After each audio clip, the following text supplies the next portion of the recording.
ប្រធមទេសនាទូលព្រះបង្គំខ្ញុំម្ចាស់សូមថ្វាយបង្គំចំពោះព្រះសម្មាសម្ពុទ្ធព្រះអង្គម្ចាស់ដោយសេចក្តីគោរពនិងសូមធ្វើនៅការវន្ទាថ្វាយបង្គំដ៏ខ្ពង់ខ្ពស់ក្រោមអធិបតីភាពរបស់ព្រះអង្គគ្រូធំធីមព្រះគ្រូចៅអធិការវត្តធម្មការ៉ាមួយអន្លើទៅដោយប្រធេរៈដែលគង់នៅទីនេះព្រមទាំងញាតិញោមសាធុបរិសប្រុសស្រីទាំងអស់ដែលមានវត្តមាននៅទីនេះដោយសេចក្តីគោរពជ្រះថ្លាដោយមានការអនុញ្ញាតពីលោកគ្រូព្រះចៅអធិការខ្ញុំប្រកាសណាមានកតញ្ញូនិងសម្ដែងនៅព្រះធម៌ទេសនានៅក្នុងឱកាសបុណ្យដេកេណានុបទានបុណ្យ100ថ្ងៃឬសូត្រថ្ងៃនេះញោមមានបុណ្យដល់2ម្ចាស់ដល់បងណា2ម្ចាស់ក៏ប៉ុន្តែនៅក្នុងឱកាសថ្ងៃនេះប្រសិនបើទូលព្រះបង្គំខ្ញុំព្រះអង្គមានការសម្ដែងនៅព្រះធម៌ទេសនានៅក្នុងឱកាសពេលនេះបើមានការខុសឆ្គងពីសម្ដីសិលវិធីនៃការសម្ដែងទៅលើការលឺលួសកន្លែងណានោះសូមព្រះអង្គគ្រូប្រធេរៈញាតិញោមសាធុសប្បុរសនិងមួយអន្លើទៅដោយលោកគ្រូអាចារ្យដែលមានវត្តមាននៅទីនេះសូមមេត្តាអនុគ្រោះដល់ខ្ញុំប្រកាសរុណាអាត្មាភាពផងនិងសម្ដែងទៅតាមសមត្ថភាពនៃការចេះដឹងតិចតួចស្ដែង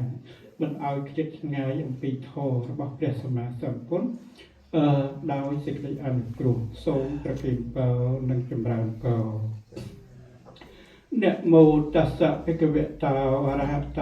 สัมมาสัมพุทธัสสะนะโมตัสสะภะคะวะโตอะระหะโตสัมมาสัมพุทธัสสะนะโม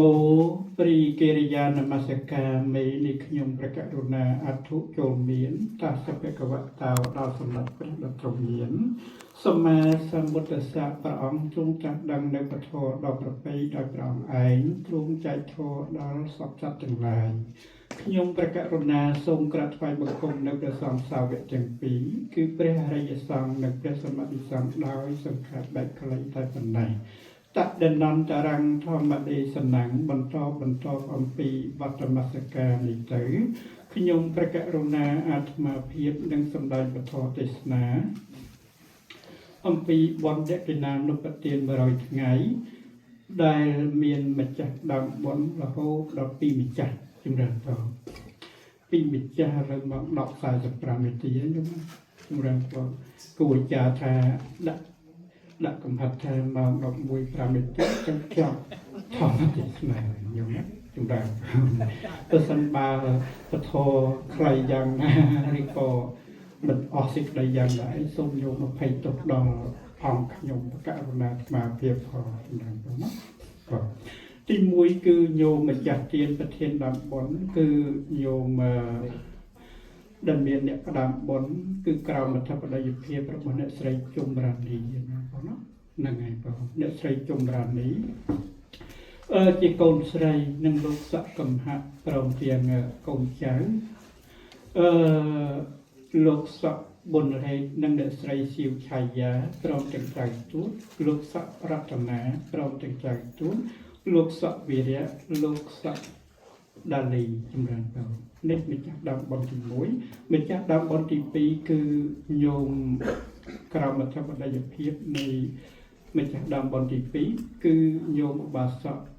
ឈូឆាយហាត់ចម្រើនពរនៅក្នុងឱកាសថ្ងៃនេះអាត្មាភាពមុននឹងលើកយកប្រធមមកសម្ដែងពធទេសនានៅក្នុងដើម្បីជាកាដូនៅក្នុងថ្ងៃបុណ្យដេកេណានុបទាន100ថ្ងៃជាការឆ្លើយតបនៅក្នុងពិធីបុណ្យនៅក្នុងឱកាសថ្ងៃនេះអាត្មាភាព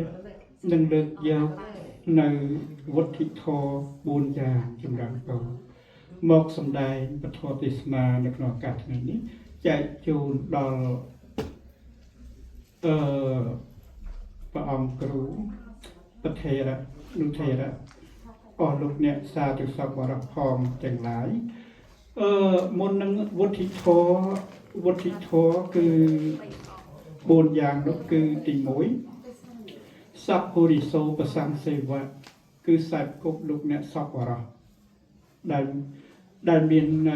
កាយល្អវាចាល្អនិងចិត្តល្អបងណាទី2ព្រះអង្គសម្ដែងថាសត្យធម្មសវណៈស្ដាប់ពាក្យប្រដៅរបស់លោកដោយគោរពទី3គឺយោនិសូមនសិការៈត្រឹមរិទ្ធឲ្យស្គាល់របស់ល្អឬដោយអាក្រក់ដោយអបាយដែលត្រូវទី4គឺធម្មមានុធម្មបប្រតិបត្តិធម៌សំគួរដល់ធម៌ដែលបានត្រេះរិះឃើញហើយអាត្មាមុននឹងលើកយកនៅវុទ្ធិធម៌4យ៉ាងនេះមកសម្ដែងក្នុងឱកាសថ្ងៃនេះអាត្មាភាពសូមសម្ដែងតាំងនាមឲ្យញាតិញោមម្ចាស់ទានប្រធានដើមបុណ្យទាំងអស់សូមសម្ដែងនៃការសោកស្ដាយហើយសូមសម្ដែងនៃការកោតសរសើរដល់ញោមម្ចាស់ទានប្រធានបុណ្យទាំងពីរបុណ្យនេះណាបងណាជាពិសេសគឺសូមថ្លែងនៅអរគុណទៅដល់អ្នកស្រីនិងសូមកោតសរសើរដល់អ្នកស្រីជុំរានីព្រមទាំងលោកសកកំហៈព្រមទាំងកូនចៅបងប្អូនទាំងអស់ហើយព្រមទាំងញោមឧបាសកឈូឆាយថាចម្រើនបងដូចថាញោមដែលបានធ្វើបន់នៅក្នុងឱកាសថ្ងៃនេះគឺមានការសោកស្ដាយពន់ពេករកអ្វីមកព្រៀបផ្ទឹមមិនបានទេសេចក្តីស្លាប់នេះអញ្ចឹងបានគេនិយាយថាមកហើយប្រសិនបើកូនអាចមានលុយហើយកូនអាចទៅទិញយកលុយទៅទិញសេចក្តីស្លាប់បានមិនឲ្យម៉ែឲ្យម៉ាក់ឲ្យប៉ារស់